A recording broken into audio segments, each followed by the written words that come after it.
Hello everyone, how are you all? I think you all are fantastic and doing your learn, fun and study also. हमने literary criticism के बारे में काफ़ी कुछ जाना, उसका डिराइव्ड कहाँ से हुआ और क्या उसके फेजेस थे, काइंड थे और थियोरी और लिटरेरी थियोरी में और क्रिटिसिज्म में क्या अंतर है। तो अब मैं 2 लाइन बोलना चाहूँगी। पंख नहीं है मेरे पास फिर भी मैं उड़ जाऊंगी, लाख काट ले पंख जमाना, अपने हौसलों से आसमां को छू कर दिखाऊंगी। तो शुरू करते हैं इन्हीं लाइनों के साथ। प्लेटो एंशिएंट ग्रीक राइटर थे। 480 BC में इनका बर्थ हुआ था।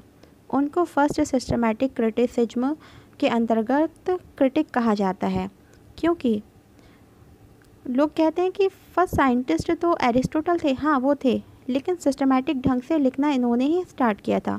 इनके गुरु टीचर सोक्रेटिस थे, जिन्हें हिंदी में सुकरात कहा जाता है। प्लेटो अपने अकेडमी में बहुत ज़्यादा फेमस थे और इन्होंने बाद में मैथमेटिकल साइंस और फिलॉसफी का अध्ययन किया। इनके आसपास सभी लोग इनसे प्रभावित होते थे क्योंकि इनकी पर्सनालिटी इंस्पायर करने वाली थी। प्लेटो के व्यू उनकी पोइट्री में दिखते हैं। रिपब्लिक बुक 10 में he gave his view on his Republic book.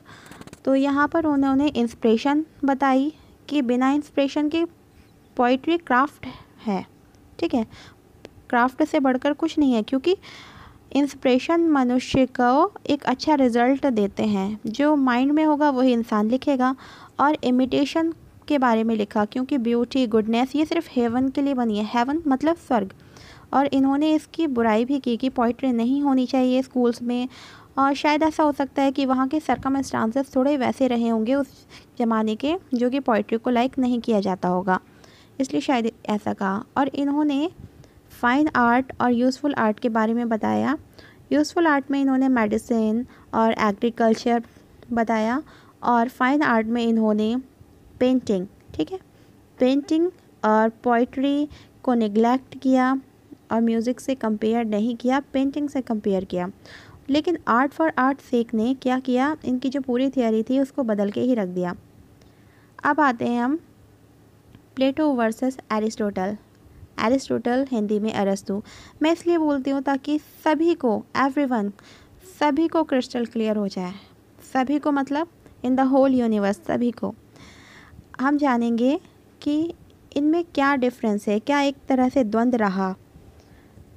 मैं एरिस्टोटल के बारे में नेक्स्ट वीडियो में डिस्क्राइब करूँगी, क्योंकि अभी मैं थोड़ा सा उसका कॉन्सेप्ट क्लियर करना चाहती हूँ।